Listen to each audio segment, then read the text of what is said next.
All right, Stones of Strength podcast, episode 15. We are joined by big, sexy granddad himself, Jamie Gorrian. Hey, Jamie, thank you so much for joining us. Aye, thanks for having me. I appreciate it. Nice to see you. Of course, yeah. And so for anyone who isn't familiar with you via Instagram or your heavy involvement in the Scottish Stonelifting scene, let's maybe start at the beginning of when you first got introduced into strength sports and how that evolved into nowadays, where you're really quite a prolific historical stonelifter, especially in Scotland. Yeah. Well, basically, I've always been my whole adult life, I've been lifting weights to one degree or another. Yeah, I've been shifting the tins since I was 14. So I got my first set of weights then, and I was quite, I was always a very sporting kid. I was playing a lot of football, cycling, tennis, all the sports. Weights were always there throughout my whole life. But in terms of strongman, basically, there was no real opportunities as I was growing up in Scotland. It just wasn't a thing, I was like everybody else. I used to watch The World's Strongest Man and, every Christmas, and, I loved that, and I thought I would love to be able to do that, but it just wasn't, there was no opportunities. So when I was 40, I went to watch a strongman comp, a novice strongman comp.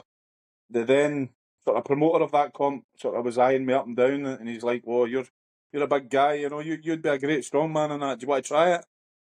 I was like, "Because I've never trained and I've got no kit." I go, and then he says, "Well, I'll give you stuff. I'll give you a belt, and I'll give you this, that, and the other." So I tried that comp, and I got embarrassed. Really, I came 8th out of 20, which with no training, I came dead last in the farmers. I couldn't finish it, and I vowed from that moment I was hooked. So I vowed from that moment I was going to smash this, and I was never going to be unprepared again. So I 40 kind of years just old, at 40 years old, your entry into strongman was by joining a competition, never having prepared or lifted really strongman well, intensively before. basically at that point I was a bodybuilder essentially, not a professional or anything like that. It was just what I did. I was into the disco muscles, the big chest and biceps brigade. But as soon as I done it, I thought this is amazing, and then I went looking for comps. I signed up for another novice comp and I won that outright. And then I just thought, no, I'm going straight to the top sort of tier. So I signed up for Scotland's Strongest Man. And then I was competing against, your Stoltmans and all this kind of thing. And Right into the deep end. right into the deep end, I just firmly believe that's the way to do it, It's the only way to learn. So, yeah, and how I got into stonelifting was a couple of the guys that were competing in Scotland's Strongest Man, they had pictures on their Facebook, sort of them holding an egg-shaped stone on their shoulder, which turned out to be the Dawinnie stone. But I thought that's really interesting. I had never heard of sort of historic stones at that point. But I asked it was Ryan Reid was one of them. I asked him, I said, what was that? And he says it's the Dawinnie stone. It's a stone that's kind of historic lifting stone. And what's historic lifting? So I started doing a wee bit of digging, and it's no long before you come across Peter Martin's name, So I found the Old Man of the Stones website, and then me and Gail were going to Inverness for a weekend in the middle of winter, and it was, I'll never forget it, it was like -5 or something like that. So I thought, right, we're driving past Dalwhinnie, we'll stop here. So, I mean, I had no clue about stone lifting, so I saw the stone, it was easy to find, and it sits on a bed of sort of small stones. And it was literally welded to the stones. I couldn't move it. It was ice. So I managed to get it out. But when I turned it over, all the stones and the mud was attached to the stone. It was, and you couldn't, it was like that thick and you couldn't get it off. So I was like, right, I'm just going to lift it. So I lifted it and it fell out my lap. And then I lifted it again, it fell out my lap. I'm like, I don't know what I'm doing here, I basically bicep curled it to my chest and then got it on my shoulder.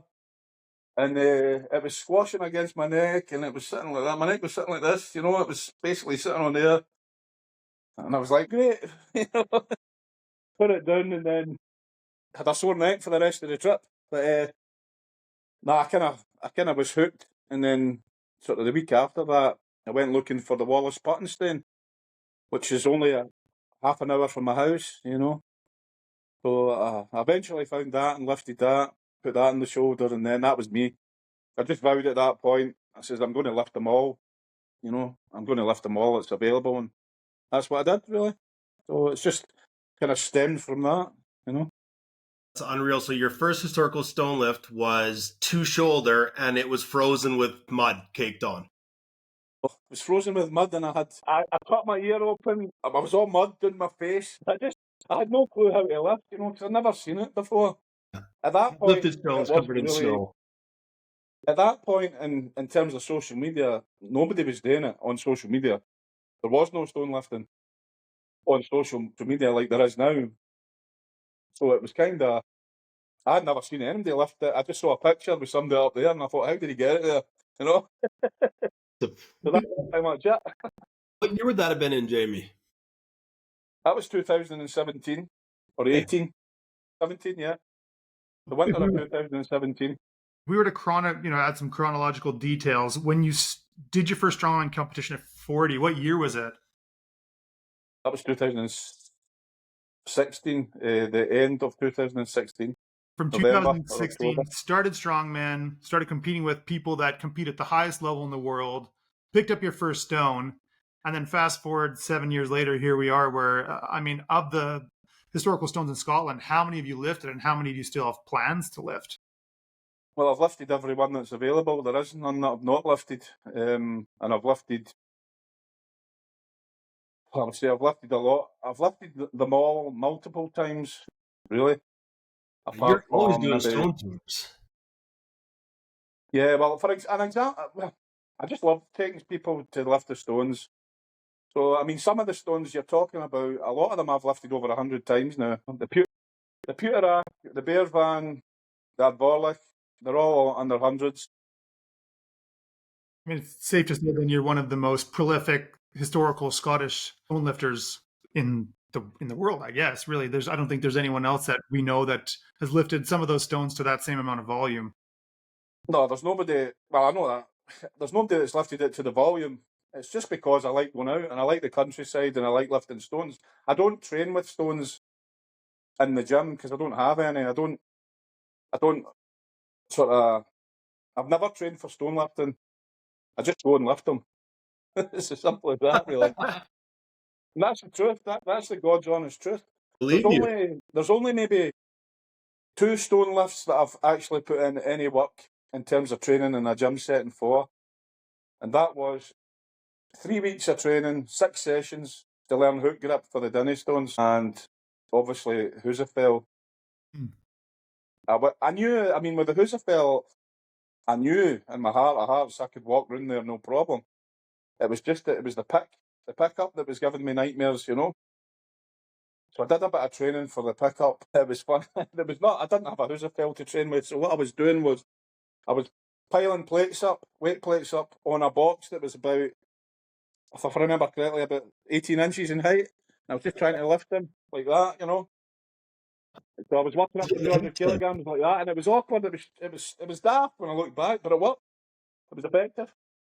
Apparently, something we've talked about on the podcast multiple times is that there is no set blueprint for how to train for stones because every stone is so unique that it leaves it open to interpretation and creativity, and that's in some ways what keeps it so fun. Yeah, definitely. As I say, I knew I would walk the Hoosafell round there, no problem, if I could get it to my chest, because I was doing a lot of competitions which had front carries in it of varying different types, you know, and for sort of front carries and yoke carries and things like that were my speciality. I wasn't particularly statically powerful in terms of deadlift or, you know, things like that, but I was fast, you know.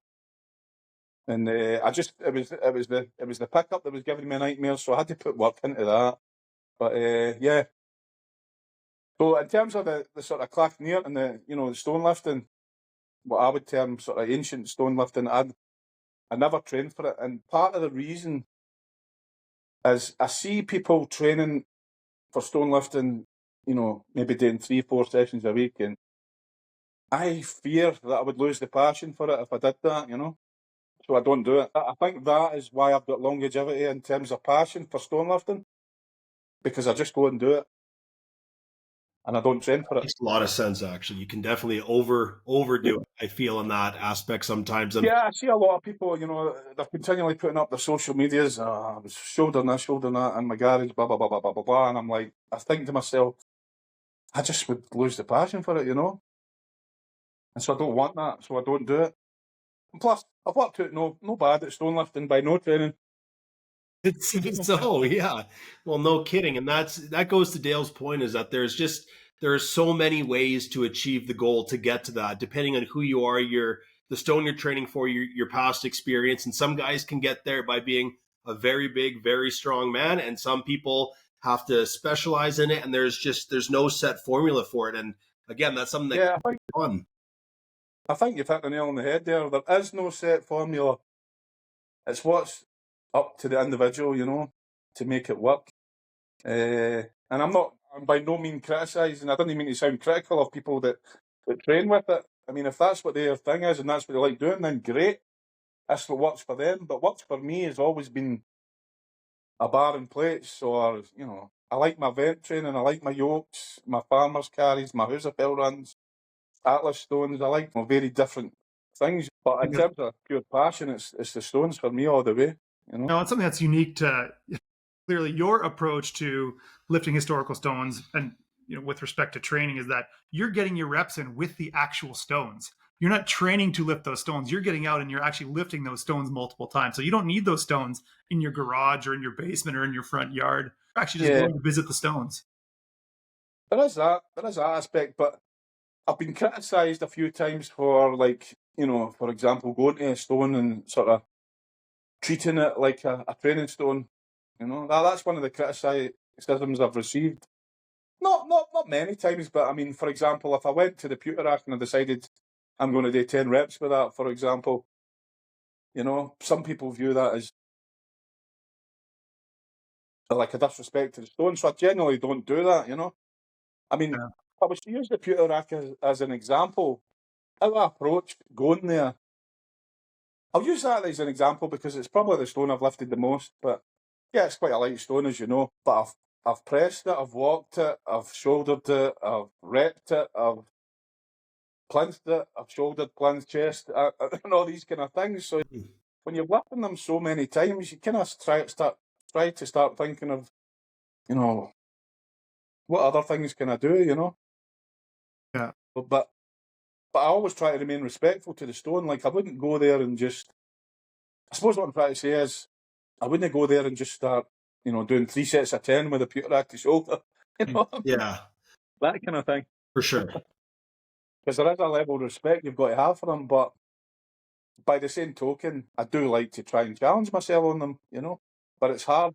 I suppose what I'm getting at is it's hard when you've lifted them all so many times,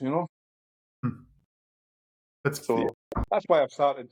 Like yesterday, I went to England to do the north of England sort of stone tour, which has just been set up. And that was a 15 hours in the car. Holy smokes.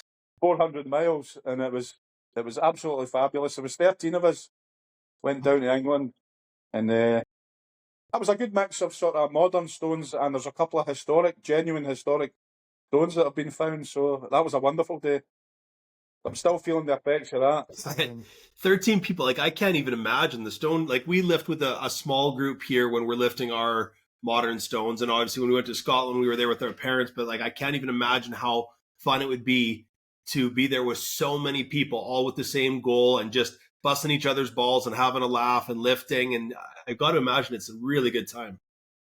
It's great, and I'll tell you what was great yesterday is there was a good mix of Scottish people and English, It was 50-50. And obviously there was some females there as well, having a bash as well, which was great. But yeah, a lot of the stone tour, I mean, one of my goals for this year was actually I wanted to do a stone tour every month. Every month without fail, one main stone tour. Turns out I've done like 3 or 4 a month, but anyway. In some months, but the main stone tour, I mean, sometimes there's been like 15 people, other times there's been like 5 or 4, or it just depends, and it's been a wonderful year actually for the Stones for me, in terms of the Stone tours and where I've been. You know, I've been to Iceland, I've been to Ireland a couple of times, I've been to Eust, and I'm going back to North Eust next week. Hey, We've got unfinished business with them. Yeah, Big buggers. yeah. it's so There. big, Yeah. and they look awkward They too. are. They're actually. I mean, having been to but Iceland and Ireland, I still maintain that Eust sort of has the hardest Right, stones. eh? Now, would those stones have been just half lifts historically, do you think? Or do you think that they would have tried to lap and maybe stand with those when they're that size? Well, from what we know, for example, the smaller one has been lifted to chest, like Classicola. I can't pronounce them right, by the way, because I don't speak Gaelic. Don't slaughter me. You'll pronounce it better than we do. Yeah. For example, Ultaf Dommelmoor has allegedly been pressed overhead by Big Donald himself, but that's a bit of myth and legend, I fear. Yeah. You know. But in terms of modern stonelifting, I was the sort of first to go there in the modern. In fact, no, I tell a lie. I think James Graham had been there before me. I'm not sure. I think he'd have lifted it, Big Donald. But the first time I went there, it was a half style lift. And then I started to try and think out the box, you know, Sure. how I could do this. So you start to think about different ways when you're lifting stones a lot, as you know. Absolutely. But no, I'm looking forward to going back. For the 14th, we're taking 6 unlucky guys are going. Lucky. Yeah, sound pretty lucky to me. Oh, No, that I'm actually looking out of the 6 guys. Jacob Hetherington, you know him? not sure if we do. Do you recognize that? No. It sounds so bad. What's his Instagram handle? Because that's how we connect with so many people. We don't necessarily know their last names. Is it Jacob Lift Stones, I Yes, think, okay. or something Yeah. like that? I Yeah, can't remember. that's what I figured I would Jacob's recognize that. been, out of all the guys that was going next week, Jacob has been, so he's seen them, and he was like, man, oh my God. He said, how did you manage to lift them, you know? Because some of But those are nobody well else over has seen 200 them. kilos. I'm actually really looking forward to seeing their expressions when they see some of them. It's one of those things like stones will look big in a video, and then when you actually see them in person, you're just like, there's no fucking way that's going anywhere. Right. Well, when I saw Ultaf Dommelmoor for the first time, I couldn't believe it, you know. I couldn't believe how big it was. It was 30 inches across, and and it's sitting on this plinth, and I was like, oh man. I says, I don't think I'm going to be able to move that. You know, you're like, I don't know. How do you move that? What's the weight of that one? That one's over 200, isn't it? That's 208 kilograms, but it's Okay. it's a very kind of odd shape, you know. Yeah. It's kind of hard to describe. It's quite. I mean, it'll cut you up. It's not like smoothing anyway. All the used stones cut you up badly. Diamond shaped? Is that right? Or sort of What's triangular? that? Is it the one that's sort of triangular? It looks like a diamond from the front, Yeah, but yeah, then yeah, from the okay. back it looks like a block. Right. Okay. Yeah. And you've got that, and you've got Ultaf Alistair Moore, which is, ironically, it's lighter, but I find it harder than Big Donald, you know. It's, again, 30 inches across, but it's got that many angles on it. It's kind of triangular. That's probably the one you're thinking of. Yeah. It's triangular, but if you look at it front on, it's triangular, but then if you look at it flat on, it looks flat, and then it's got all these different sort of edges on it, and you're like, it's very confusing, you know. You're like, oh man, this has got so many ways you could possibly lift it. It's fun, And though. I've tried loads of ways and never been really successful. I've lifted it off the ground, but I've lapped it once, but it was that long I could not reach the end of it when it was on my lap, you know. Holy smokes! Yeah, that's wild. But nah, I've got unfinished business with that one particularly, so that's why I'm going back. We'll see what happens. I think it is that sort of more diamond-shaped one. I just remember seeing a video that John at Avo Lift Stones Repeat had put up on his Instagram of lifting one of the stones in Eust. And mutant strong, but not a big guy. He nearly disappeared behind the stone, and you're just like, holy shit. Like, that makes the feat of strength even that much more impressive, but I'm just like, that is a massive stone. That's hilarious. Yeah, John's a phenomenal lifter. I had the pleasure of spending a couple of days with him in the middle of winter, so I took him. I think the first days I met him at the Inverstone. We did the Dalwhinnie. What other ones did we do? I can't remember what we done the first day, but the second day I took him to Sheriffmuir in the Ardvorlich, and it was snowing in Sheriffmuir. So that was a bit of fun. I think that was the coldest we've ever been. he was saying. He was on episode 13 of our podcast, and he spoke very fondly about the trip with you. He had just gotten off the flight, driven up, and met you at the Inverstone, jumped out, lifted the first, and then I think he jumped in the car with you, and you guys continued on. He said it was just a fantastic tour. Yeah, that was good. It was really good to meet him. He's such a wonderful guy, John. He's a nice guy. So powerful for a smallish man, Yeah, it's just so cool. I'll tell you what else I think about him as a stonelifter. I think he's very clever. Yes. He's very clever at figuring out angles and sort of different positions and ways that stones can be lifted. I think he's very clever that way. Get to that level. Like there's strength only goes so far as you have to be able to read the stone and know your body. You have to have an IQ with your body and where you're strong, the positions you're strong. And I agree. That's a huge element. I think half the battle for John is the fact that I think you just hit the nail on the head there. He's strong on certain positions that other people wouldn't be. Like, for example, I couldn't even get into positions that he goes into, Very flexible, man. Very flexible. He works hard on it. Yeah, absolutely. Yeah. What's so cool about that stone tour you had with him is just like the connecting of people from across an ocean centered around stonelifting. And I think creating connectedness with stonelifting is something that you've taken up the mantle of doing in Scotland, among with many others. But after getting trenched in the Scottish stonelifting community, you've become a bit of a centerpiece for doing the McGregor Stonelifting Games, Scotland's Strongest Stonelifter. You're now expanding to work and do Britain's Strongest Stonelifter. When was it that you first got the idea to introduce new people to stonelifting via holding these events? Well, it came about by sort of chance, if you will. I was driving to Callander, which is sort of west of Stirling, and there's a stone circle there in the middle of a field in a farm, and I was interested in that stone circle, so I contacted the owner of the farm, and her name was Kirsty Buchanan. She was the then owner. She doesn't own it now, but so she invited me up to see the sort of grounds, and she had actually had stones there for lifting in her farmland, So she was wanting to run an event called similar to like a Tough Mudder event. Don't know if you know what that is, that kind of thing. But I suggested, well, why don't you consider running a stonelifting event and I'll organise it. We'll organise it together. So we agreed on a title. It was called Ballacallan. It was called Ballacallan Farm. So we called it Ballacallan Stones of Strength, and it was for females only.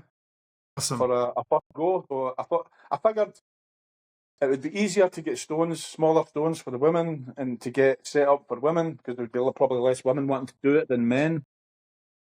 So we ran with that, and the Halloween of 2021, it was a fabulous day. Ended up, I think it was, we had 17 sign-ups, so I think we had 14 athletes on the day come up, and it was a 5-event comp, and it was in the pouring rain, and it was turned into a Tough Mudder. Inadvertently turned into a Tough Mudder and a stonelifting competition with all the.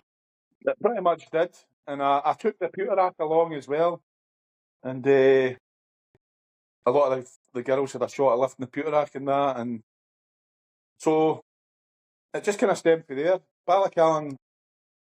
I then was wanting to run a men's event on the April, but it kind of fell through, and Kirsty she changed her mind, basically, cut a long story short, and decided it wasn't for her. So I had to look for an alternative venue, and a client of mine came up with Boland's Farm. So I went up there, me and Gail went up there for a look, and we were blown away. We thought, this is fabulous. So the McGregor Games was born. Basically, that was it. It's a beautiful place. In case you're wondering, the reason why I named it that is because, well, basically, cut a long story short, I am a McGregor. My mum remarried when I was a baby, but my name would have been Jamie McGregor. That's how the McGregor Games was born. It's pretty suiting then. Yeah. Speaking of female stonelifters, am I right in remembering that Bex Innes has come up and that you've met her? Bex Innes was my client. She was I was her coach for a couple of years, and she came over to Scotland. I met her. She never competed in the McGregor Games, but she did do the walking stones event, and smashed the record, the field record. Wow! And I took her to Sheriffmuir and the Pewter Rack and other places like that. Because she flew over from across Canada to our event last year, so we got a chance to meet. Thank you. Yeah, very nice. Yeah. Oh, That's yeah. awesome. Very Yeah. nice lady. Yeah. Right. I just kind of clicked. I remember when you said ladies stonelifting. Like, wait a minute. I remember seeing videos of Bex with you. That's right. Yeah. So the McGregor, So that was basically it. And the McGregor Games has just been running 5 or 6 comps a year now. Have over 100 athletes every year, and it's getting. I think this year we'll probably have the most athletes we've ever had. So, but I'm now having to look for an alternative venue because Borland's is kind of. I think they've run into a wee bit of financial kind of trouble, so they're focusing heavily on weddings. which is fair. We're in the middle of sort of looking at alternative venues, so but it'll be going ahead as normal. That is great. How many years now has it been running? 2022 was the first year, so we had six events that year. We had 5 events last year and 6 this year. That's awesome. Holy A smokes. mixture of High volume. first timers women, first timers men, novice women, and obviously opens, which is changed the name of that to Scotland's Strongest Stonelifter for opens for women and men. And then I come up with the bright idea of running a British final. Yeah. That's fun. So the British final is actually in 2 weeks' time. So we've got athletes from Ireland, England, Scotland, a couple from Wales, and we've got a couple of guest lifters coming back over from France. Seb, who won the Dinner Games, he's coming back over, and his partner and his friends. So, should be good. Good. It's exciting. You mentioned a lot of new lifters are coming out when you hold these events. How often are you seeing someone come out for their first event one year and then showing up in subsequent years? We're getting quite a lot of return athletes, yeah, definitely. It's hard to put a percentage on it, but there's a lot of faces that just love it and they like coming back, yeah, definitely. There's a lot of good support for the event, which is it's been great in terms of athletes and things like that. Fantastic. And I mean, one thing I wanted to touch on just in relation to you bringing so much to the Scottish Stonelifting community is obviously the historic stones you're doing and this event you're doing, but you've also started a modern stonelifting circuit there as well. Can you tell us a bit about that? Yeah, well, basically, I was always of the opinion that I mean, well, let me put it to you this way. What would you class as a historic lifting stone? How does one become a historic lifting stone? Got to have time. It's got to have there's got to be a story behind it, I think, first of all. The story is almost more important than how long that it's been around. It's hard to put a timeline on it because there could be historic lifting stones from the early 1900s. They could go back to the 1300s, right? As long as there's a story associated around a stone, the tradition built there. Yeah, but I mean, let's say in your Edmonton Stones of Strength, you've put a stone there, right? You're starting that stone story, though. Sure. I just firmly believe that as soon as a stone has been either placed in somewhere beautiful or historic, or the stone itself, is beautiful, as soon as that's been named, lifted, I've always firmly believed that his stone has a history that started. And I believe it's a start to it for sure. For me personally, I mean, I don't view the term historic lifting stones. The word historic, I don't think it refers to the amount of time that stone has been lifted. I think it refers to the stone itself being a lifting stone and that people have visited it, no matter if it's 1 year, 5 years, 10 years, 100 years. I mean, let's take Big Rusty, for example, would be a good example. That's a beautiful stone. It's in a beautiful historic lifting site. And it's had, I would say, over 60 lifters now, easily. So I would for me, that is a historic lifting stone. But a lot of people are kind of saying, I don't know, it's a modern stone, it's only 5 years old. I'm like, but it's been probably lifted more times than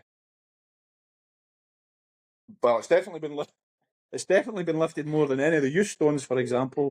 Or for the Glen Louis stone, maybe gets 1 visit a year, Whereas Big Rusty's getting like 30 or 40. So you're like, who decides what the distinction? Yeah, I wonder if maybe the way you can think of it is, are people going to lift that stone because of the history they're aware of for that stone, or are they going to lift that stone to contribute and create that history? I think the latter of the two. I think maybe a mixture of the two. But, I mean, I genuinely feel once a stone's been lifted, then its history has started.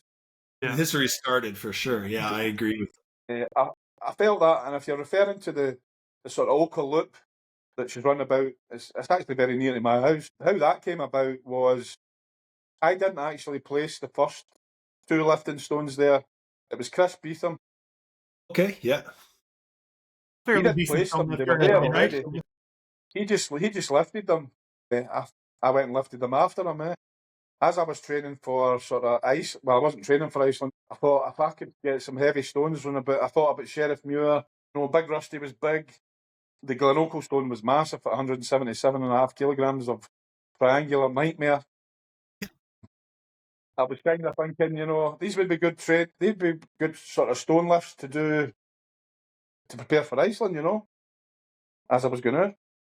So Absolutely. I just I didn't set out to do it. Just before I knew it, there was 4 or 5 locations, and I'm looking at the map going, there's a loop around the Oakle Hills, you know, the Oakle Hills.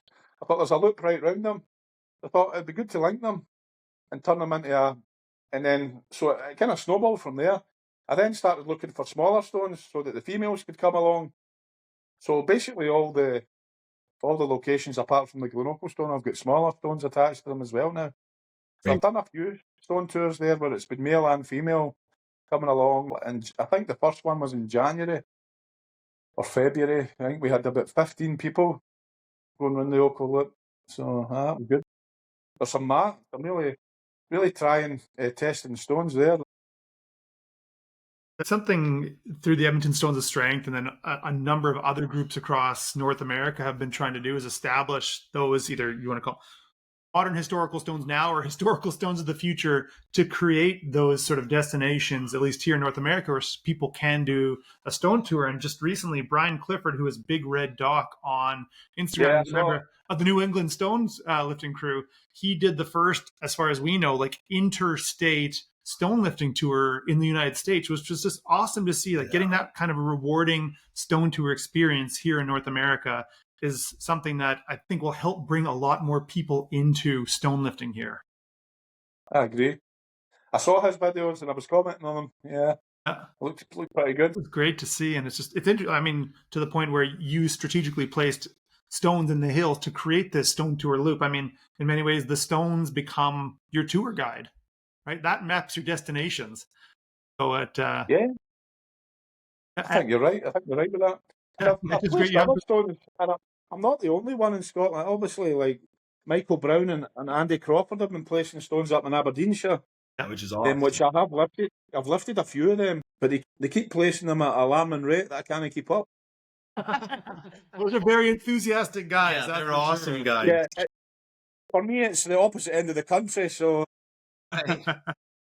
my grandsons live up near there in Elgin. So every time I'm up there, I try to get a stone lift, and that's what I'll say.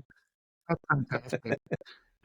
It's clear. So yeah, I think me and Andy have spoke about this, and we're of the same opinion with regards to modern stone lifting being linked to, well, their histories have started. You know, people are visiting them. Yeah. So, but I think we're also of the opinion that it's a good thing, because with the explosion of stone lifting comes an explosion of people coming to lift the historic stones. So that puts, as you know, a lot of strain on the historic stones. So if we can devise sort of other locations with beautiful stones that people are going to go, it's going to give somewhat of a rest, I think, to the historic stones, what you would term historic stones. Right. Diluting that wear and tear. That was kind of one of the principles behind protecting the stones, giving people opportunities to go and lift more stones. Yeah, and that's a great idea. Like you said, diluting exposure. I think it's a really good idea. Yeah. And Andy and Michael were of the same opinion. So we've kind of ran with that. It's interesting because you did mention too, you know, when does a stone become a historical stone? Part of it is placement, the naming, the lifting of the stone. And I think the naming, as much as it can be a bit of a frustrating task because you want to give a meaningful name to your stone, but you don't want it to be too cheesy and hokey. It has to have some meaning. But that name allows to establish sort of continuity of the story, because people can refer back to their experience of lifting that stone by its name. And it was a great example a couple months ago where most people might be familiar, but Juji Mufu, who is a fairly famous social media lifter, commented on a video of David when David was lifting the Devil's Potato to a plinth saying, "Is that the legendary Devil's Potato?" And we were just like, what the shit? How does he know about the Devil's Potato? Like, what is going on? No, That's a very cool name. That's a very cool name, I have to say. Yeah. But it's just this. It's sort of the stone takes on a bit of a persona of its own, right? It becomes almost a static adversary for people who can't yet lift it. Signifies a relationship for the people who can lift it, which I think is to your point. What weight is that stone?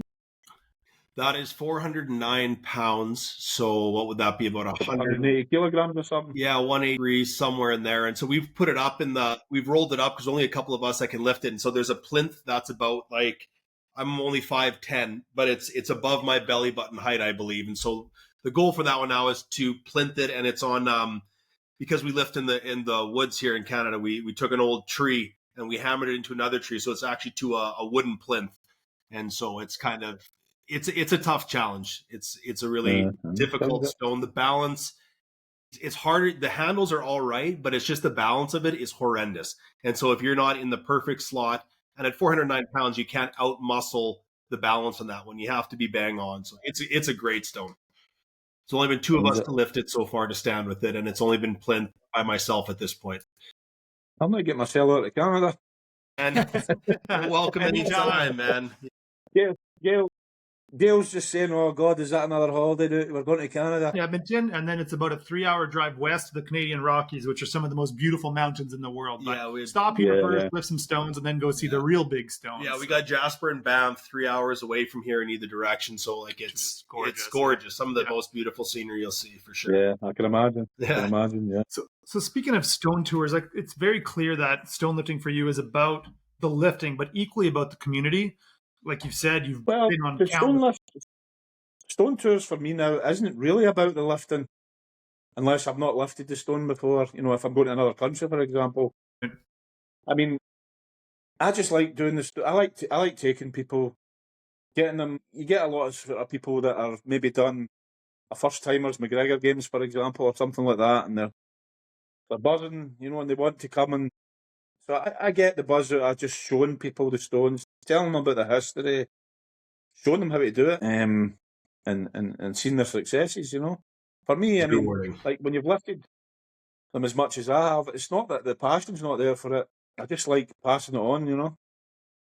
Well, basically, I think that can sort of help us dovetail into the second half of the conversation that we've been wanting to have with you, which has sort of spurred from things we've been seeing online in the community over the past number of months. Now, David told me a story yesterday, just reaffirming how you're the perfect guest to have this discussion with, because when we were heading to Scotland to go on our first and only Scottish stone tour so far, he connected with you, and David like exactly what Jamie said. Yeah, because I remember seeing a video of you. I forget whether you had picked or maybe took the Strathmore of Durness for just a bit of a walk, and I had commented saying, I'm going to be attempting that. I think it was next month or 6 weeks time, or it was within that summer. And I was working with Ryan Stewart at the time, and so obviously I knew the concept of setting a stone down with respect. But you had specifically responded to my message saying, yeah, just make sure to be very, very careful with the stone because it has a lot of cracks. And so we were very new to historical stone lifting, obviously, at that point. And so from that point onward, it was just very loudly in the back of my mind, it's not only about just not dropping these, it's about treating it with the utmost respect to be as careful as possible. And so you were one of the people that put that deep into my brain about how important it really is to really, really take care and try and be stewards of these stones. As you're becoming a part of the history of the lifting of it, you have to give it the utmost respect. Mm-hmm. And so you were one of the initial people to get that in my brain of how important it is. And maybe to provide some context for people who maybe aren't as involved in the stone lifting sphere on Instagram, is there's been a lot of videos coming out over the past couple of months of what I guess you can kind of boil down to notoriety grabs, with people lifting historical stones in ways that are dangerous to themselves or dangerous to the stones. And you can a lot of it is people are trying to show their strength, prove their strength, maybe prove their strength to the community or prove their strength themselves, but they're putting themselves or the stone in very compromised situations. And I think it's a conversation that this is not going to be an effort in naming and shaming, but maybe just the discussion between the three of us will help people also reflect on how they treat stones and also how they go about planning and doing their stone tours, because we have seen disrespect on that side of things as well. But re-baseline the conversation around the community as more people, we're getting more eyes on stone lifting, more new people entering the community. It is sort of up to everyone who's already an established member of the community to set the tone for how we expect others to lift historical stones by way of us doing it that way ourselves, being the representatives that we want everyone else to see. And so I'll turn over to you, Jamie, because I know you have a lot to say on this. Well, I don't really know where to start, but first of all, I'll say with regards to stone tours, one of the reasons I like doing them is to show how they should be lifted, or to show the kind of care that I have for them, and hope that everybody there will take that on board, which they generally do, you know. It's very rare that I've had somebody on one of my tours that's been disrespectful to a stone. In fact, I can't even think of any time when I've actually been in the presence, you know, because I would just call them out on the spot. I mean, we all know accidents happen, you know. People drop stones. If you're a stone lifter, you're going to drop a stone at some point. It's just fact, you know. But it's how do we reduce the chances of, you know, breakage? A lot of it comes down to common sense, you know.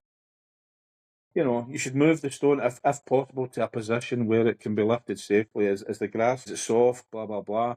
I mean, you've seen instances, I'm not going to name names, but of semi or professional strongmen lifting them, standing on the grass and dropping them on hard type one kind of thing. Stand on the grass, drop them on the gravel. Makes a lot of sense, yeah. Yeah, it's ridiculous. Yeah, you know.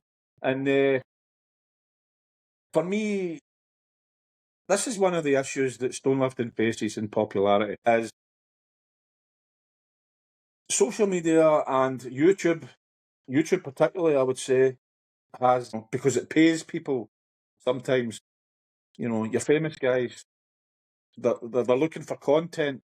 How can we, they're trying all different things in terms of content, so they think, oh, well, I'll go and lift a stone and I'll press it over my head and I'll put the title world record on the head and Fuck, yeah. Or things like that. Yeah. It's sensationalist things that draw people in, you know?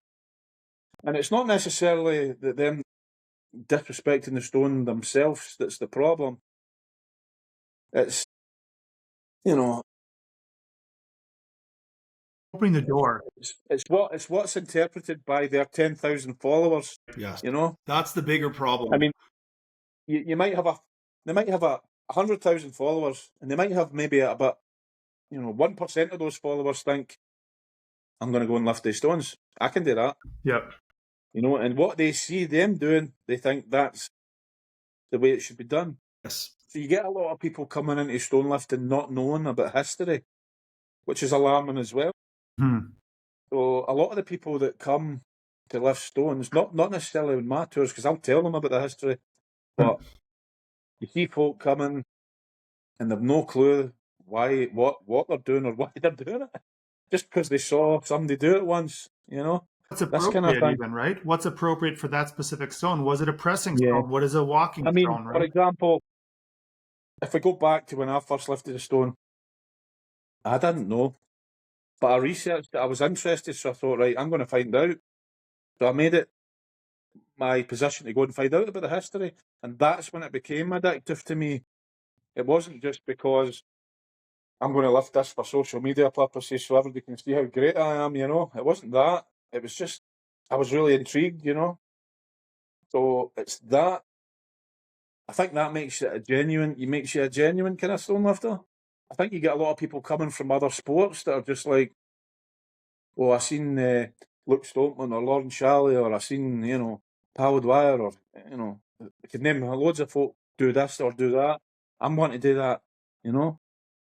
That creates an issue, because what you have is a lot of an influx of people coming that don't know the etiquette behind it or the history behind it. something too, just to maybe drive home. And it can be hard because sometimes the history and how these stones have been lifted can be a bit ambiguous and left up to interpretation. But lifting a stone within the tradition of how that stone is supposed to be lifted. Was it a stone that was half lifted? Was it a pressing stone? Was it a pudding stone? Right? Not trying to do things that are out of the realm, essentially the historical context of that stone, for what seems to be an escalating race of one-upmanship, right? Someone wants to be the world, set the world record, be the world first. Yeah, there's definitely social media is responsible for this sort of one-upmanship thing. I believe social media is good and bad. Social media, Yes, of course. you know, you all know that. It's got great points. It's got bad points, but I think nowadays there's this definite one-upmanship. I can't. That's the only word I can use for it. Really, it's just I want to be better than every other lift, or I want to lift that stone higher than any other person in history. I mean, let's take the Fianna stone for an example. It's probably a good, solid example. Now, you know, Martin Leish's pressed it overhead last year. Now, an amazing feat of strength. You know, it went on the crash mat, everything was good. But, you know, when you see your headings world record, new world record, I think to myself, how do you know what's happened the last 800 years? I fully agree with that. It's content farming, You know? right? Yeah. It's about getting hits. Let's be honest. It's about getting likes and hits to get money, you know, and things like that. And but I laugh at it, you know, because you're like, and you know the 800-year written history of this stone every time it's been lifted, you know. Right. I couldn't agree more. And you know what? To dive deeper, like into this, is like one of the things with this podcast is that when people see things on social media, they'll send it to us. And you know, we've had a few guests at this point in time, and we continue our conversations with these guests. They don't stop, and the podcast stops, and we have a lot of relationships with a lot of people, which is awesome. There's something that happens when somebody sees, and again, we're not naming names here, but some of these things need to be addressed, at least I feel, because I'm quite outspoken about this. I try and be a very positive person, generally speaking, especially with stone lifting. But when I see somebody bench pressing a historical stone, my bullshit meter is flashing. And it's not just me. I have had so many people send these to me through our podcast page, through our personal page. And so we're kind of in a position where we cannot speak for the stonelifting community, but there's certainly a general feeling in it that when somebody sees somebody shouldering the Husafell stone or bench pressing a historical stone, most people go, that's bullshit. Like, you are doing a selfish act that is putting the stones in a dangerous spot. Or yourself. Well, I'm in a similar position to you. Yeah. Whenever something bad happens with a Scottish stone, it comes in my inbox. Sure, countless times. Sure. Yes. Multiple times. And yeah, the Husafell was one. Now, the thing about that lift was, in particular, I mean, I don't know the guy, but anybody that can walk the Husafell round the goat pen and then shoulder it has immense strength. Of course. Incredible lift. Yeah. And it's an incredible lift. And it looked to me, you know, like he lifted it well. Yes. But the alarming thing for me is always going to be, and it's not the first time, when the video cuts out, when it's still on the shoulder, it doesn't show the dismount. Yep. So you know, called him out on that. That aside, that always leaves me wondering. Yeah, you've dropped it basically. That stone particularly, you haven't been there yet, have you? No, Next year. You've not been there. Next year, right? One thing you will notice when you go is how badly worn the stone is. It was the first thing I noticed when I went there 3 years ago. I thought, oh, this stone's quite worn. It's quite rounded around the edges, and there's quite a lot of scrape scuffs and things like that, you know. You're trying to look for hairline fractures and things like that. That's the way I am when I look at a stone sometimes, you know. And then, you know, you see the Magnus for Magnuson Classic, and I'm just athletes just dropping it, just using it like a bit of gym kit, really. It's brutal. It's to ridiculous. be honest, you know. And I don't agree with that. I don't agree with that. And I don't agree with historic stones really being used in sport.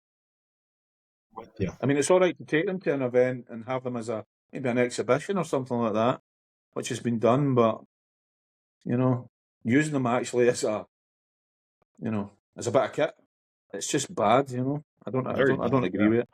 I don't agree with it. But I mean, you could view myself, and yourselves as stonelifting purists, and Sure. you'll probably get laughed for having that opinion, from the strongman community. They're like, oh, they're just stones, man. What's your knickers in a twist for? I That kind of thing. don't care if they think I'm a purist or No, I don't care. a kilt-wearing autist one time was called. I don't care. I'll be honest with you, I don't care who it is. I've called out loads of people, and the only way to do it is through social media. Yep, of course. I've called out famous people on social media, and we've had all sorts of arguments over Me both. And I believe it's part of protecting the stones. And I believe that's why when something bad happens with the stones, my inbox goes wild, because they know I'll do something about it. The other thing, too, that people need to keep in mind is just because you're not seeing visible damage on the stone from the result of it being lifted does not mean that there isn't critical damage being done to the stone that could eventually end up being broken. Like something, like in Iceland, frost wedging is a natural process by way in which water gets into cracks and crevices within a rock. When it freezes, it acts as a wedge and will begin to break the rock. And that is something that Go ahead. That is exactly what happened with the Strathmore of Durness stone. Yeah. Now, the Strathmore of Durness stone has a bed of stones which it's meant to sit on. Now, if you can imagine, obviously you know where that is, so it's quite remote. Yeah. And it was only really visited about once or twice a year. Now, the previous lifter from me left it on the grass at the opposite side of the road. Now, that stone hadn't been moved in probably about 12 months by the time I got there. And by the time I got there, it was 3/4 sunken into the wet, moist grass. So basically what you've just described has happened to that.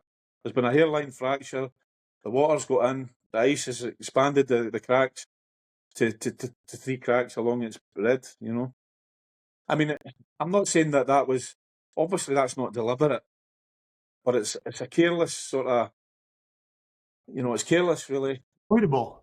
Yeah. At the end of the day, so it was I avoidable. Basically walked that and put it on I walked it and put it across the road back on its bed of stones, and there it stayed since.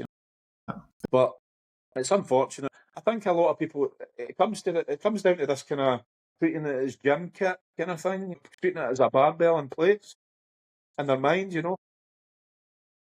Just as much too as the actual integrity of the stone is not eternal. Stones break, they degrade, they weather. I think people need to understand too that there's a liability piece to this as well, where a landowner having people come in and do outlandish and unnecessary feats of strength with the historical stone on their property are opening up, lifters opening themselves up to injury and the landowners opening themselves up to liability. If someone were to severely hurt themselves with a stone, and someone who maybe doesn't have the adequate thought process to know what they're doing is not appropriate may also realize that hurting themselves, it is not appropriate to then sue a landowner, but it does happen. And so just out of self-preservation, it wouldn't be a far-fetched thought to think some of these landowners might just take, if they see the stones being used in a way not intended, just take them out of circulation and we would no longer have access to them. And that would be understandable. Let's take, I know what stone you're referring to when you say about the pressing, so let's just say what it is. You're referring to the Bear Van stone. That's one of them, yeah. That was ridiculous. Being pressed in the coffin, lying in the coffin. It's asinine. Right. Now, I done a video, I was so angry, I done a video about that. Now, let's say that guy drops the stone on his head and gets a fractured skull, gets taken to hospital, blah, blah, blah. What's the first thing that's going to happen? The stone's gone. You know as well as I do. Yeah, the stone's gone. Yes. Also, and his life is forever changed. Yeah. His life is forever changed. Yeah. But if that stone's gone, then other landowners are going to go, well, nah, it's not happening in my watch. Yeah. That stone's gone, and then before you know it, that Vorlich's away, the Pewterach's away. It can happen that easy. That's a chain reaction. And people don't think about it, They just think, oh, that would look amazing in a YouTube video of me pressing that stone lying in there, Yeah. Everything goes right. A slide of the hand. That's right. But there's two different categories as well. Like, there's a difference if somebody snaps a bicep going to lift a stone, you go, oh shit.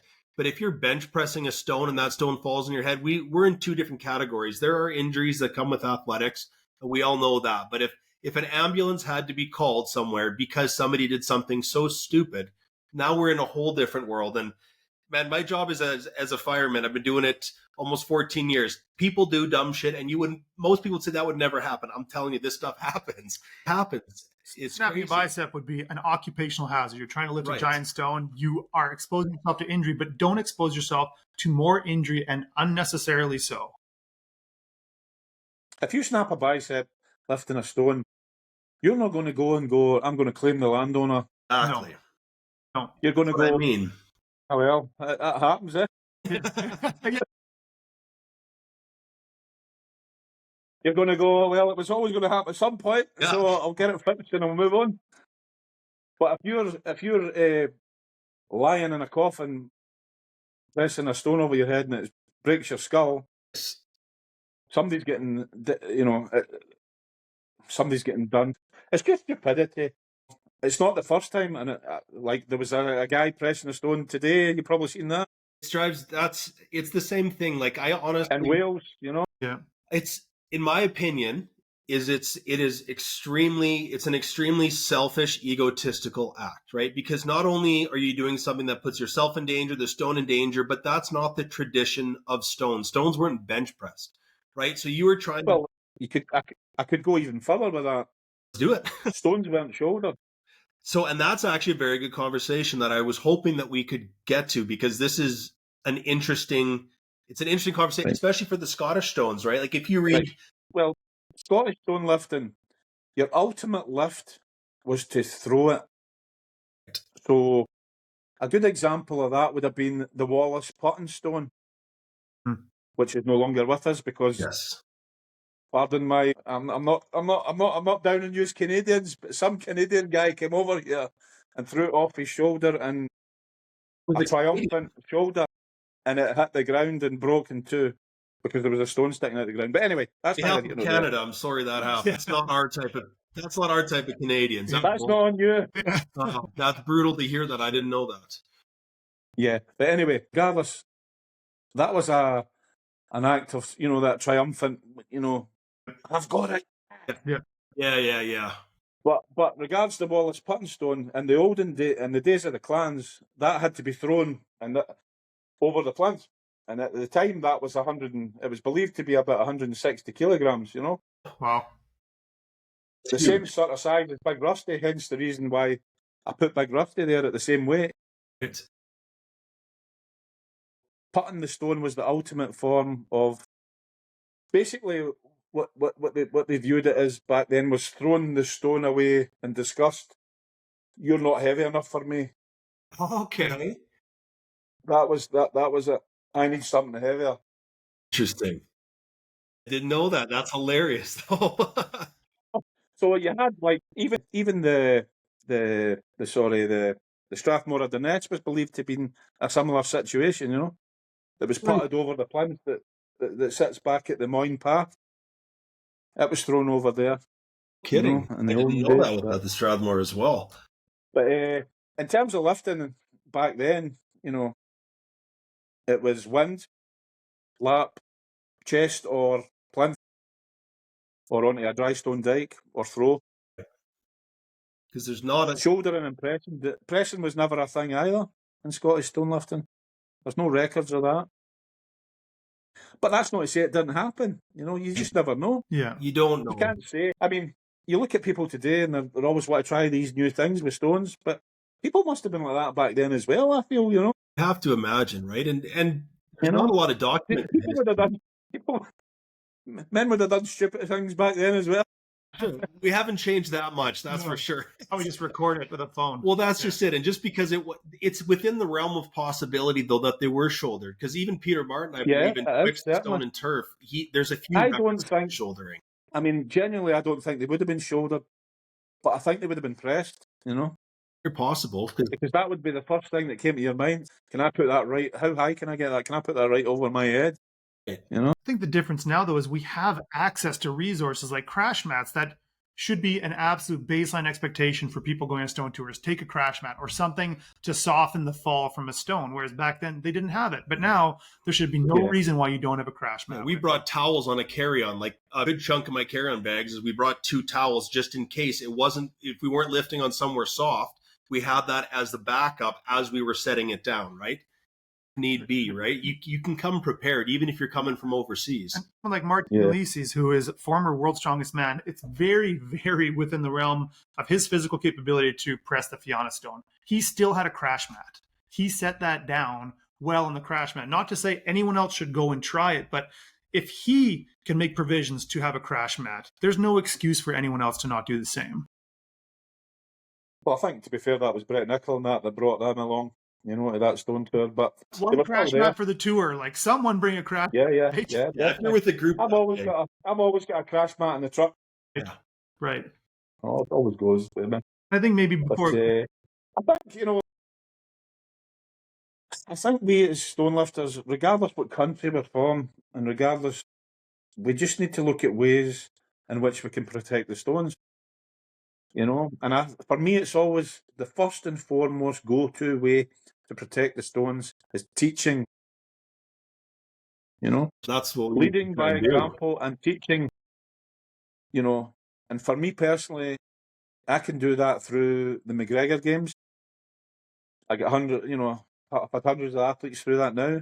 I've had hundreds of athletes, people come along stone tours. So teaching is the way. It's the main way. It has to be the main way, you know. I can't see any other way of getting the information across, you know.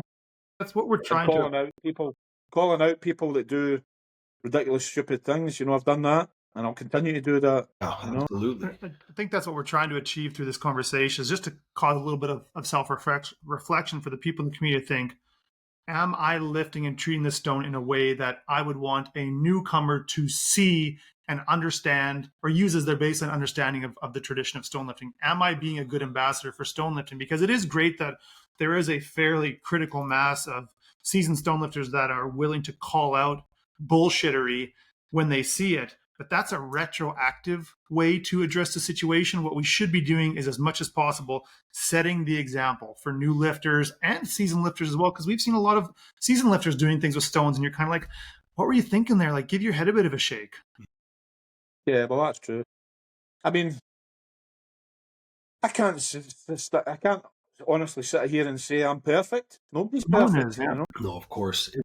Stonelifting's been a journey for me. I mean, when I started out, I didn't know the etiquette kind of thing, you know, and I was maybe dropping them, or you know, I've dropped stones before in the past, you know, but you learn. If you're passionate about it, you learn, and you want to learn more, and you want to pass that on, you know. Yeah. But there's a lot of people that are now. I mean, well, obviously, it's just exploding in popularity. That's the bottom line.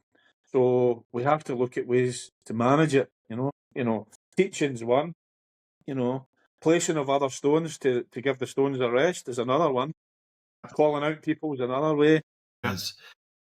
And but I think in Scotland particularly, more people need to get on board with that. You know, it's just maybe down to one, 2 or 3 guys that are kind of doing that kind of thing. Everybody needs to start doing it, you know. Yeah, because there's more power in it if, you know, more people are doing it. There's more spread, social media wise. More people are seeing things like, this is how it should be done. This is how it should be done. This is the history of that. You know, that kind of thing. But people need to get on board with it. Yeah. Oh, I agree. And I will call someone out every time, but like, I even hate calling people out because this stonelifting is such a positive thing for me, and I hate bringing any negativity to it. And yeah, I agree. It fires me up though, and I'm okay to look like an ass. The nail on the head there. I get so angry about it that I can't let it go. The same way, but I think if I were to boil it down, at least maybe I'm too much of a purist, but if we try and treat the stones with respect physically, right? Not dropping them, not slamming them, nothing like that. And try and treat the history of that particular stone as well with it. Because, for instance, and I'm not, again, bringing it back to the Husafell shouldering, but, you know, I'm the first person to shoulder the Husafell, that gentleman said. And that's because it was a carrying stone. There's guys that could have done that, but you're taking it out of its context. Could you imagine if somebody walked up to Little Dinny and turned it on its side and then stood with little Denny. You could do that, but that's not the stone. That's happened. It has happened. Okay, there you go. And I bet you that person was kind of lambasted. I know somebody that's lifted the small down into chest. There you go. But that's not the history of the stone. Most people would acknowledge that's not the move. It's not. But yeah, I mean, it's a funny one because people. Another way of looking at it is people are getting stronger. Yeah, you agree with that? Yeah, I'd agree with that. That's I'm not. That's the goal, at least, right? People are able to do things with stones that they maybe wouldn't have been able to do 100 years ago or 200 years ago or whatever. So now people are, shouldering, the stone, and then they're looking at other ways. What can I do with it next? And I don't agree with it necessarily, although I have looked at it that way in the past. I'm not going to lie. Yeah. I mean, like I said with the pewter, for example, I've done everything there is to do with that stone. I'm like, well, what's next? But it turns out next for me is showing people the correct way. There you go. There is no next for me in terms of what I can do with that stone next. I just, I think what it is people. Well, strength evolution has moved on, in a way that the women are now starting to lift the stones, in a way, So the men are thinking, right, well, what can I do that's sensationalist now to look good, and shouldering the Husafell would be an example of that. Pressing the bear van would be an example of that. Lying in the coffin. Even though strength is evolving doesn't mean that isn't incumbent on you to respect the history of a stone. And I just think about, yes, you might be the first person to press a particular stone. How would you like to be the person who breaks it? How would you like to be the person who prevents generations and generations to come of being able to take part in the history of that stone because you did something with it that was not of the nature of the lift of that stone and destroyed it? Like that would be I could imagine someone like David Keown and so many others who have spent so much time trying to find and revive history of their countries and their communities through stones, to have a stone destroyed. It would be such a shame. For what? For a couple thousand views on Instagram? The only sort of comparison I could make was with the Wallace Patton stone, really. Yeah. I was fortunate enough to lift that stone before it was broken on a few occasions. And when I heard it had been broken 2 pieces, it was deeply, deeply saddening. Kidding. Yeah. That said, the stone was already damaged from I don't know if you know the story of the Wallace Patton stone at all, no? Not much. I'd be open to hearing something. Yeah. Right, okay. The Wallace Patton stone originally was it was the largest stone of a group of 7 stones called the Ark of 7 Stones, in which the plinth was the centrepiece. The way it is pretty much is just now, with the Sheriff Muir stones of strength. But there was a stonemason a couple of 100 years ago that was always trying to lift the stone and couldn't lift it. So he decided to take 30 kilograms out of it with a chisel. Really? All right. So what he did was he took a chunk out of it, and there's actually a picture on one of Peter Martin's bios of that chunk sitting next to the stone, because the stone was shaped like a bullet. Okay. But when the chunk came out, it was no longer shaped like a bullet. But the stonemason had taken that bit out, and it caused the weakening of the structure. Sure. And there was a hairline fracture along the stone. So when the Canadian guys dropped it onto, it's just been unlucky. Well, he's been jealous, but unlucky, because it's hit at the point of a wee stone that's coming out of the ground, and it's split in two from. Just wedged in, yeah. So that stone itself is still sitting in James Graham's garage, I believe. I believe it could be repaired and lifted again, but we don't know what's going to happen with that. That's all it takes. And I mean, we saw recently someone pressing the Sadlin Mare stone overhead. It drops from overhead onto another stone sticking out of the ground. Yes, I saw that. I saw that as well. I got sent that by multiple people. Surprise, yeah. I think that discussion that was in front of seasoned stonelifters as well. Yeah. in attendance. I didn't like that at all because I know that ground is really hard, Yeah. and it's got a lot of stones in it. Yes, it does. Yeah. Yeah. I think, too, you raise an interesting point that also speaks to some things we're seeing in the community about modifying the stone, and less so now, but be able to get a successful lift. But we have seen a lot recently, too, of people modifying the lift, looking for mechanical advantages to be able to lift a stone that maybe they're not quite strong enough. And I think it's maybe just time to say, if you can't lift a stone today, that is fine. Get stronger and try again tomorrow. Do not try to put the stone in a compromised position or somehow try to make the lift easier for yourself just to be able to say that I have accomplished that lift, because really deep down, you know you haven't. Yeah. And most of us watching know you didn't either. Yeah. It's actually an issue. You raise a good point. I'm a kind of traditional in the sense that I will try and lift the stone flat on the ground. Right. Yeah. In the traditional way. Sure. 10 times out of 10. Yeah. That is how I will lift it. I've only ever clasped my hands round the stone when it was Brunov stack.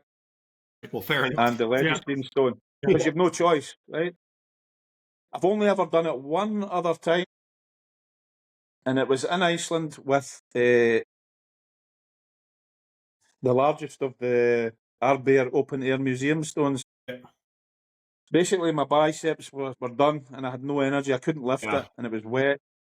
So I clasped my hands around it and I got myself into an uncompromising position, like you're suggesting, and I lifted it in the most awkward way known to man. But in terms of what I feel is to be a complete stone lifter, you have to lift that stone flat on the ground, muscle powering it up. That's what I believe. And that's I know that's probably a bit. That's probably a bit. I don't know. I don't know what the word is, but that's how I see it. I see that I must lift that stone flat on the ground, and if I'm not strong enough to do that, I must go away and get strong enough to do it. That's an interesting point, because Jamie, that's how I tend to try and lift stones, and most of us here in Edmonton is we try and lift flat from the ground. It's very difficult to know, though, how people historically would have done it. Maybe they did clasp their hands. It's hard to know. Yeah, I mean, I agree. That's how I'll try. I was not meaning that to sound like disrespectful to folk that clasp stones. They crouch and they pull them onto the. You lift them any way you can lift them, But for me personally, to develop full stone strength, you have to lift the stone, hands on the side of it, flat on the ground.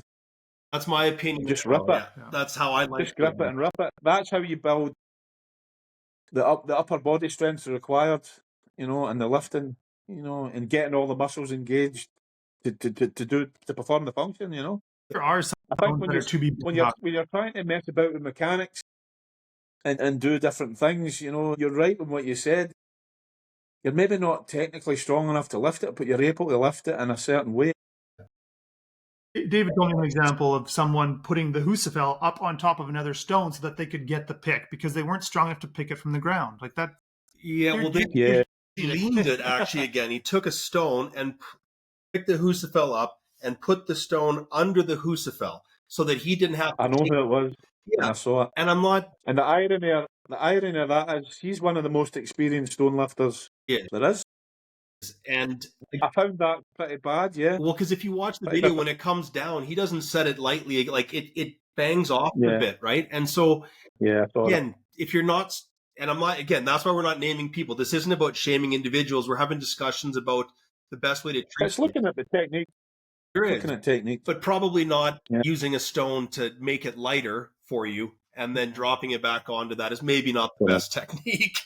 No, it's definitely not the best technique. And another thing with the Husafell that I find you're finding more and or I'm seeing more and more is people using it as a pendulum. I don't know if you've seen that. We've talked about this, me and Dale. It ends up upside down on your leg. Yeah. I've seen more and more people do that. Yeah. Or using tack. And that or tack is a whole different conversation. Yeah. Well, tacky, I've never actually came across tacky on a historical stone, believe it or not. Good. In Iceland, it happens, though, because of the strongman culture there, right? It's more of an Icelandic thing. There's a guy that runs stone tours who has a lot. I've talked to people on his stone tours. He used this tacky on it, and he has let in the past people on his tour use tacky on stones, a full sticker at Dritvik. I've talked to a guy who he let do it, and I was like, that's not what this is about, right? And so It does happen, but I think No, that's more the definitely not. strongman influence versus the more purist side that we see. The only time that a stacky's ever allowed on a stone in Scotland is the Chieftain stone. Really? The Menzies stone. Yes, it's allowed.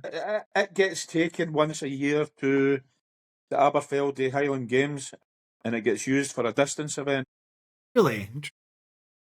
and they're allowed tacky. So I think the world record is around 200. They're carrying the Menzies stone. Yeah, they're carrying it for distance. Jesus, that's ridiculous, though. That's not a carrying stone. That's a rough shape to carry. Imagine they're cleaning it off before putting it back at the castle. I know.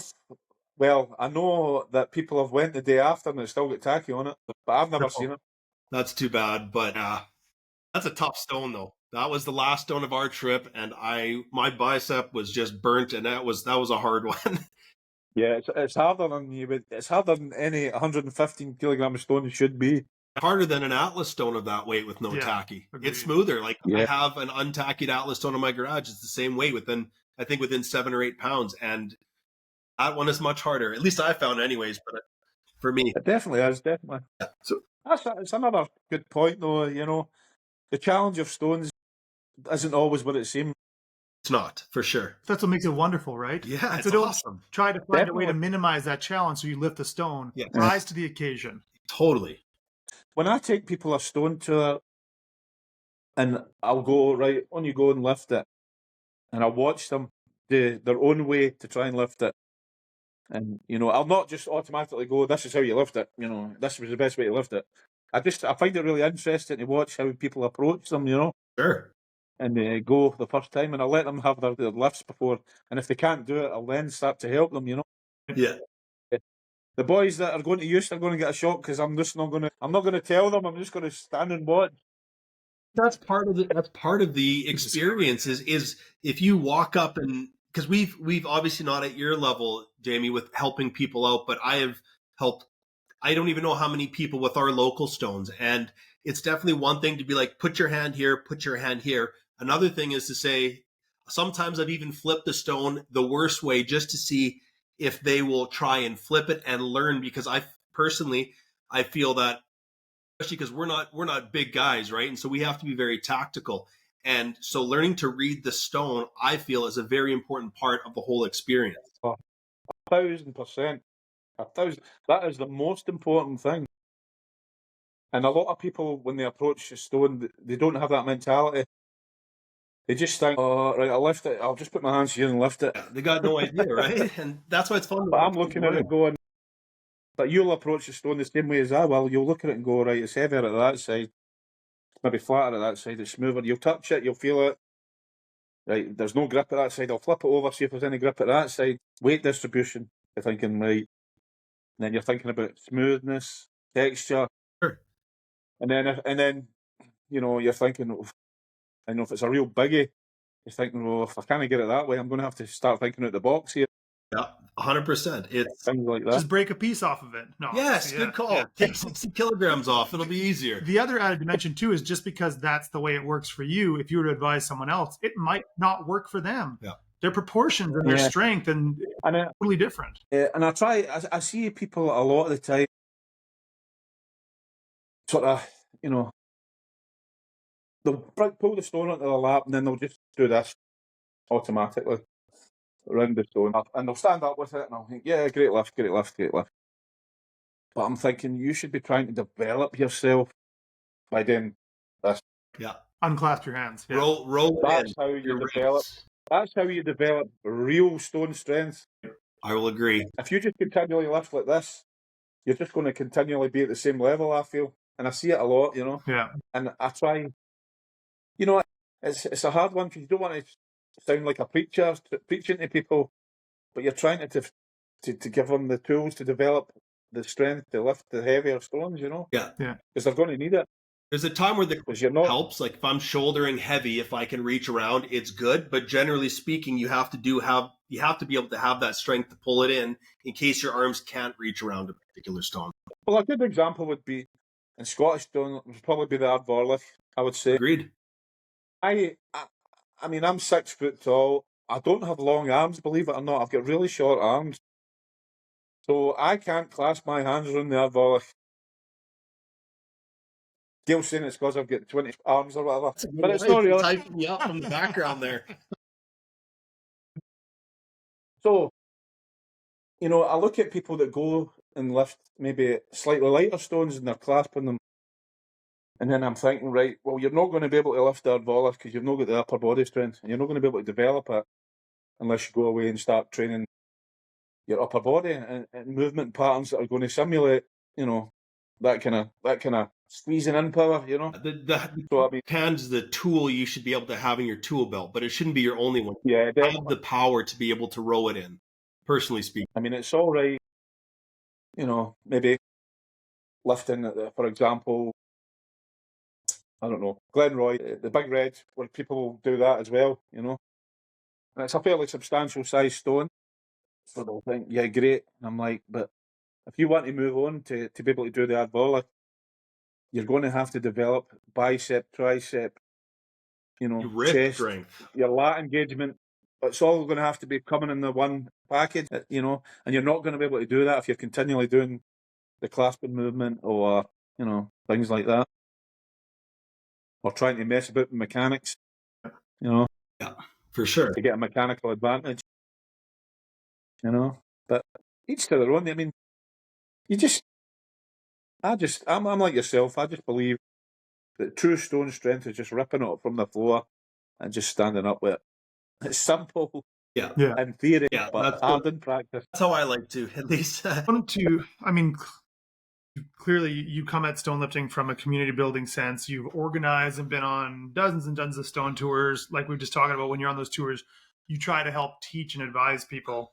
And one of the things we have talked about stone etiquette when lifting stones, but there's also etiquette required when you are on a stone tour, knowing that you are an ambassador for the stonelifting community, just as much as hurting yourself or damaging a stone could have that stone taken out of circulation.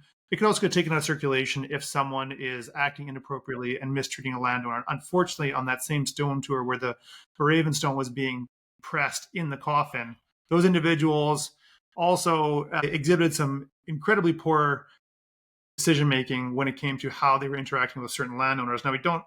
If you want to provide some context on what happened, that would be great, just so that we can maybe have a bit of a discussion around how to properly plan a stone tour, not only from the provisions you need, but also making sure that you are notifying landowners, and when you're on their property, you are acting as a guest, because that is what you are. And you're not an invited guest. You've invited yourself for the most part. So go ahead.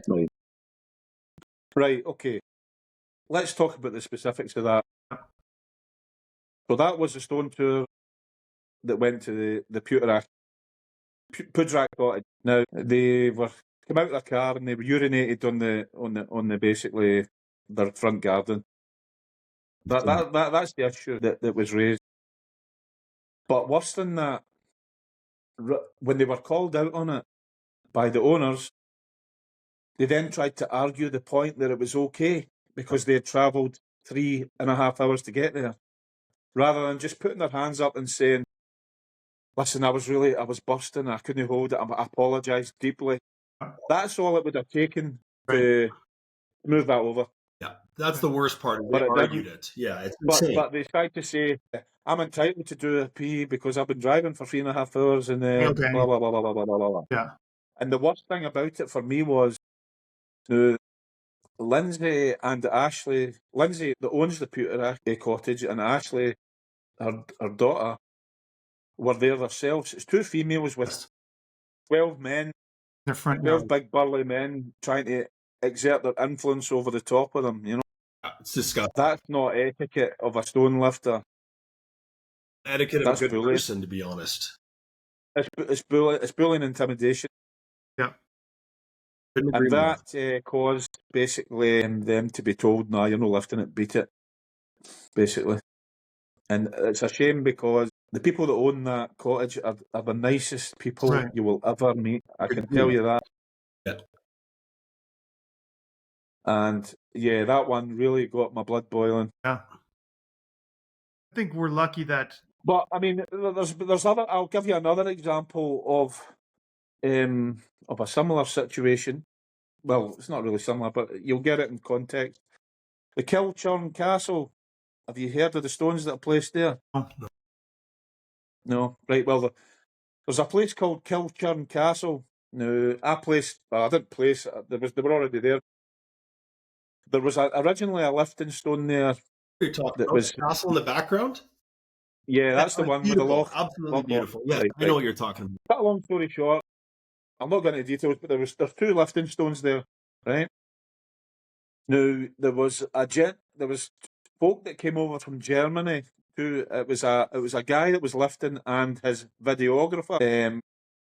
Now, the landowner there, I've spoken with a few times, and whilst she is happy for stone lifting to happen there, it's in her terms. It's got to happen in her terms, all right? Yeah. So they have weddings there, right? So there was a wedding going on down at the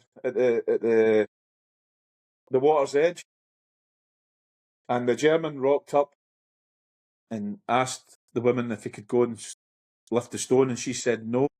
There's a wedding going on. You'll need to wait half an hour. And he went, I'm not waiting half an hour, and just walked right down with his videographer and lifted the stone in front of the wedding party. That's brutal. Now that nearly caused stone lifting to cease at that location. I had to try. Fortunately, I have quite a reasonable relationship with the women that. Now, I had to try and smooth that over. Nothing could happen. But that's disgusting behaviour in itself. Yes, you know? it is. That's just totally disrespectful. Totally. You know, and it's things like that. It's stupid things like that are totally avoidable.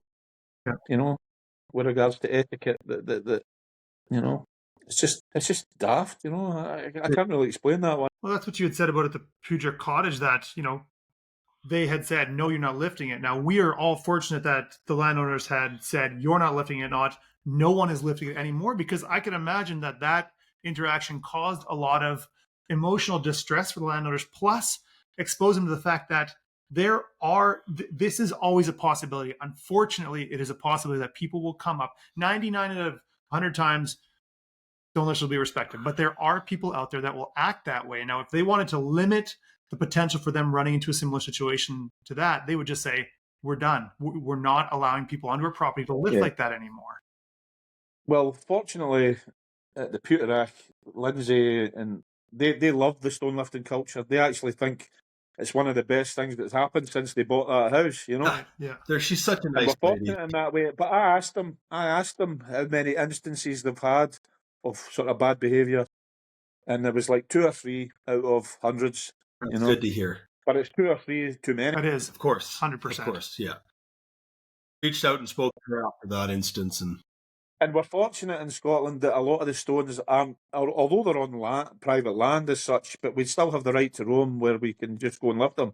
You don't need to ask for permission. But there is sort of 2 or 3 that you do have to ask for permission for. But I mean, like we said before, stupidity could cause stones to be removed. Yeah. It doesn't take much. As well as sort of bad etiquette. Yeah. It's a kind of, I just think, if I was to sum it up, I would say we are privileged and honoured to be able to lift these stones of history, and people sometimes forget that. I think it is all, and they need to be. It's also up to us to make sure that privilege is extended to future generations. Let's not ruin it for everybody else. Let's conduct ourselves in a manner that respects the stones, respects the landowners and the stewards of the stones, so that future people can have such incredible and rewarding opportunities that we have been fortunate enough to have. Yeah. Well, if you look at Peter Martin's vision, was basically to show stonelifting to the world. Right. You know, and not just Scottish stonelifting, I might add, stonelifting to the world. So his vision has been realised, but it comes with issues that need addressing. Absolutely. Completely. Thank you. Yeah, that is a perfect way to close this out. Exactly. Yeah. Jamie, thank you so much, not only for joining us on the podcast, but what you've done for Scottish Stonelifting, Stonelifting in general, the Stonelifting community in Scotland. I mean, you've put a lot of your heart and soul into helping to create a positive, nurturing environment for Stonelifting that doesn't stay isolated in Scotland, right? We get experience it influences here in North America. It has influences across the world. The events you put on, they inspire others to put on events. So thank you for all the work that you put in. I appreciate that. Thank you. And thanks for having me on the show. Our pleasure, trust me. Been great. Awesome. Great chat. Keep up the good fight. Yeah, yourselves included. Everybody needs to keep up the good fight. That's the thing. Absolutely. Okay, well, we'll stop it here. All right. Right, no worries. And then